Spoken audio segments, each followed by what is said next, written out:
Organisation है उसके बारे में अगर कुछ okay, thank you. So basically we all are here gathered, हम इसलिए हुए हैं क्योंकि ताज इंडिया ग्रुप ने पिछले साल हमने फूड में अपने जूसेस के सेक्टर में particularly for the HSN code 2202992 पे हमने top 4, we are among the top 4 exporters in India, और हमने यूरोप और अफ्रीका जूस दिया है। नेक्स्ट अगर हम अपने प्रोडक्ट कैटेगरी के बारे में बात करें तो 5 कैटेगरीज में हमारे पास 300 प्लस प्रोडक्ट्स हैं, स्केलिंग फ्रॉम स्पाइसेस टू नमकीन, बेकरी प्रोडक्ट्स, बेवरेजेस। सो 300 प्लस प्रोडक्ट्स हो गए। यूरोप में हमने पोलैंड में दे दिया, और नेक्स्ट हमारा जो विज़न है जिस पे हम काम करना चाहते हैं, me and my partner mister Harpreet Singh there in Poland, हमारा है कि हम एक फूड पार्क लगाना चाहते हैं, और फूड पार्क में हमारी खुद की अपनी मैन्युफैक्चरिंग यूनिट हो, हर कैटेगरी के प्रोडक्ट के लिए अपनी अपनी एक इंडिविजुअल मैन्युफैक्चरिंग यूनिट हो, सो दैट जो हमारा कमिंग डिमांड है उसको हम फुलफ़िल कर पाएँ, और इंडिया में जो लोग लोकल लोग हैं उनको एम्पावरमेंट और जॉब हम जनरेट करके दे पाए। ये हमारा विज़न है, Indian authenticity but connecting global, this is what we are aiming for, और हम उस तरफ ही बढ़ना चाहते हैं। और क्या यूएसपी है आपके प्रोडक्ट्स की, उसके बारे में भी कुछ So, कैसे ये अलग करते हैं सारे? हमारे सारे प्रोडक्ट्स जो हैं वो यूरोपियन बेस्ड स्टैंडर्ड पे बने हुए हैं, बिकॉज हमने पहला अपना जो बिज़नेस स्टार्ट किया वो यूरोप के लिए करा, तो यूरोपियन स्टैंडर्ड के बेंचमार्क पे बना हुआ है। तो जो भी फूड के क्लासेस हैं, प्रिजर्वेटिव्स के क्लासेस जो हम भी यूज़ करते हैं, वो उनके गाइडलाइंस के हिसाब से है, और जो यूरोपियन स्टैंडर्ड है वो उच्चतम दर्जे का उनका स्टैंडर्ड बना हुआ है। तो बाय डिफ़ॉल्ट ही हमारा जो प्रोडक्ट का स्टैंडर्ड क्वालिटी होता है वो अपग्रेड हो जाता है। प्लस हम जो भी प्रोडक्ट्स यूज़ करते हैं वो जेन्युइनली इंडिया में ही जो सोर्स किए हुए प्रोडक्ट्स हैं, हम बाहर से कोई प्रोडक्ट लेते नहीं हैं, और उसको ही यूज़ करते हैं और उससे हम अपना प्रोडक्ट बनाते हैं। प्रोडक्ट की क्वालिटी बोले तो जूस के बारे में अगर मैं बोलूँ तो हमारा पल्प बेस्ड जूसेस है, वी डोंट यूज़ कॉन्सनट्रेट्स, हम कॉन्सनट्रेट्स यूज़ नहीं करते। हैंडमेड बिस्किट्स हैं, हम जो भी ऑयल यूज़ करते हैं सब इंडिया में ही सोर्स किए हुए हाई क्वालिटी प्रोडक्ट्स हम बिल्ड करते हैं। आपने जब शुरुआत की क्या-क्या चैलेंजेस आए थे उसके बारे में कुछ? So when we started challenges तो बहुत थे, लेकिन चैलेंज एक ऐसी चीज़ है जब तक हम उसे पार नहीं करेंगे, हम आगे जो हम बढ़ना चाहते हैं वो तो हर काम में चैलेंज है। आज मैं यहाँ आया, बारिश इतनी हो रही है, ये भी चैलेंज था, बट सबको हम यहाँ आ गए। सो इस तरह से हमारी जर्नी स्टार्ट हुई।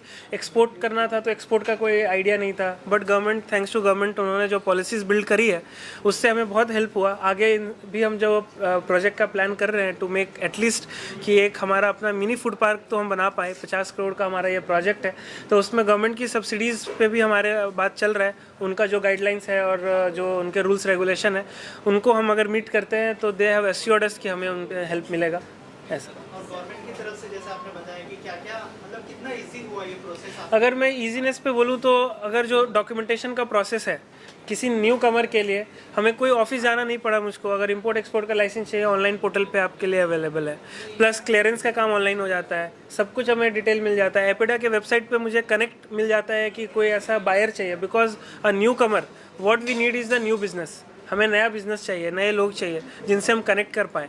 तो उसके लिए एक ऑथेंटिक प्लेटफॉर्म गवर्नमेंट ने अच्छा बिल्ड किया हुआ है जहाँ पे हम कनेक्ट हो सकते हैं एपेडा का, उससे भी हमें बहुत हेल्प मिलता है। इन प्रोडक्ट्स के अलावा और कुछ प्लानिंग है और कुछ एड-ऑन्स आ रहे हैं या कुछ यूनिक लेके आओगे? हाँ, हमारे पास जो अभी कमिंग अपलाइन प्रोडक्ट्स हैं जिस पे हम वर्क कर रहे हैं वो है इंडिया का स्पेशल टी, जो इंडिया में ही सोर्स होता है और हम उसको एक्सपोर्ट करना चाहते हैं, बाहर के विदेश के देशों में देना चाहते हैं। और प्लस हमारा ऑयल पे काम चल रहा है, we are about to launch our own oil. Oil में जैसे कि हमारा सीसम ऑयल होता है, उसके बाद सनफ्लावर ऑयल होता है, सब और organic and cold press oil जिस पे हम काम कर रहे हैं। ये हमारे फ्यूचर प्रोजेक्ट्स हैं जिस पे हम वर्क करेंगे, ऐसा। एक्सपोर्ट करना एक बहुत बड़ा चैलेंज होता है, उसके बारे में कुछ बताइए कि एक्सपोर्ट जब आपने शुरुआत की तो कैसे, मतलब उसमें क्या-क्या चैलेंज? हाँ, सबसे पहले तो एक्सपोर्ट का जो इनिशियल, जब भी हम एक्सपोर्ट के बारे में सोचते हैं तो सबसे पहले हमारे दिमाग में आती है वो सेफ्टी पेमेंट्स को लेकर के, कि हमने किसी को स्टॉक देना है, वो हमारे से 10,000 किलोमीटर दूर बैठा है ना, मैं कभी गया उसके पास, और how we can build that trust कि वो हमारे प्रोडक्ट पे भरोसा करे और मैं माल दूं और मुझको वो पैसा टाइम पे क्लियर कर दे। इसके लिए गवर्नमेंट ने बहुत अच्छा सेटअप बनाया हुआ है जहाँ पे बैंक को गारंटी मिल जाती है बीच में, और गवर्नमेंट के कुछ कम्युनिटीज़ बने हुए हैं पोर्टल जहाँ पे जिनके थ्रू अगर हम डील करते हैं तो गवर्नमेंट टेक्स द रिस्पॉन्सिबिलिटी कि आपका पैसा कुछ होता है तो वो फिर उसके आगे उस पर काम करती है।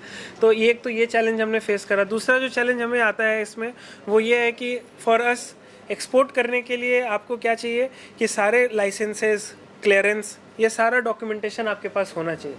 तो इसका नॉलेज गैदर करने के लिए इस पर कैसे काम कर सकते हैं, यहाँ पे भी गवर्नमेंट ने अच्छा काम किया हुआ है, पोर्टल्स बनाए हुए हैं जहाँ से आप नॉलेज ले सकते हैं। यूट्यूब पे नॉलेज अवेलेबल है, प्लस एजेंसीज़ हैं जो सपोर्ट करती हैं इस चीज़ में। आपने जितने भी प्रोडक्ट्स हैं आपने बताया कि सब एक्सपोर्ट होते हैं, तो जिन कंट्रीज में एक्सपोर्ट होता है तो वहाँ से जो आपको फीडबैक मिलता है वो कंट्री से उन लोगों का, तो ऐसे कौन से प्रोडक्ट्स हैं जिसपे अच्छे फीडबैक्स आपको मिलते हैं जिससे आपका मनोबल और बढ़ता है कि हम और आगे कर सकते हैं? बहुत अच्छा क्वेश्चन किया आपने। अभी रिसेंट में हमारा जो जूस है, अफ्रीका एक ऐसी कंट्री है जिसे हम थोड़ा अंडर एस्टिमेट करके चलते हैं ना कि हाई क्वालिटी यूरोपियन प्रोडक्ट, वहाँ तो लोकल सोर्स होता होगा। बट मैं अपने प्रोडक्ट की बात बताऊँ, हमारा ये जो बॉटल है 1 लीटर का, ये इसलिए ज़्यादा चल रहा है, एक कंटेनर खाली हो गया, बिकॉज ये जो बॉटल की जो क्वालिटी है, लोग फ्रिज में पानी भर के रखने के लिए यूज़ कर रहे हैं। मतलब वहाँ पर कोई ऐसा ब्रांड नहीं है जो इतने अच्छे क्वालिटी का इस रेट पे क्वालिटी प्रोडक्ट दे रहा है बॉटल, कि वो रीयूजेबल हो। तो ऐसी ऐसी छोटी छोटी चीज़ें मैं फीडबैक के लिए बोल रहा हूँ जो आपको नहीं पता होता है, बट आप when you work on the quality तो वो लोगों को समझ में आ जाती है चीज़। वो प्रोडक्ट देखते ही, छूते ही, फील होते ही समझ में आता है कि they have worked on the quality of the product. तो ये फीडबैक हमारा उधर से। यस,